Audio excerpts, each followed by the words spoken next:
Le résumé est un exercice qui consiste à réduire un test en gardant les idées essentielles qu'il faut reformuler. Réputé à tort d'être difficile, cet exercice doit être compris comme un exercice de synthèse, c'est-à-dire comme un compte-rendu de lecture de test. Si le résumé est en réalité un compte-rendu de lecture, cela signifie que pour le réussir, il faut obligatoirement et avant toute chose comprendre le test. Dans cette vidéo, nous allons vous expliquer de façon simple et claire comment comprendre un test résumé. Pour comprendre un test, il faut suivre les étapes suivantes. Il faut, dans un premier temps, analyser le paratest. L'analyse du paratest consiste à identifier les éléments tels que le titre, le nom de l'auteur, la maison d'édition, la date de parution et la source. L'identification de ces différents éléments devrait permettre de formuler des hypothèses sur le contenu du test. Deuxièmement, il faut faire une lecture passive. C'est une lecture qui ne demande aucune réflexion, ou presque aucune, sur le test. Elle consiste à lire le test de bout en bout, sans faire de pause. Cette première lecture de surface permet d'avoir une vue d'ensemble du test.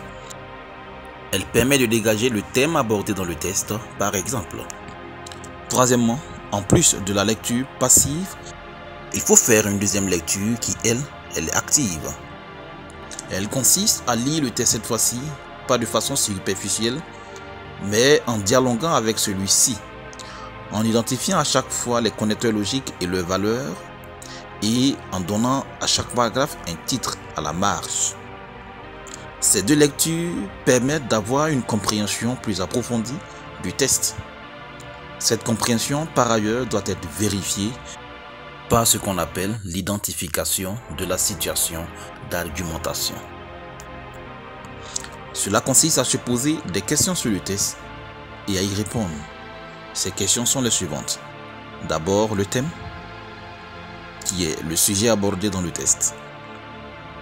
Ensuite, la thèse, qui est le point de vue adopté par l'auteur sur ce sujet. Nous avons également les indices d'énonciation, qui sont des différents éléments du test qui permettent de répondre aux questions qui parlent, à qui parle-t-il, quand et où. Et enfin, nous avons la visée argumentative, qui est l'objectif que l'auteur s'est fixé, l'objectif qu'il cherche à atteindre, ce qu'il cherche à modifier chez le lecteur. Il faut suivre tout cela, car l'ensemble de ces étapes permet de mieux comprendre le test.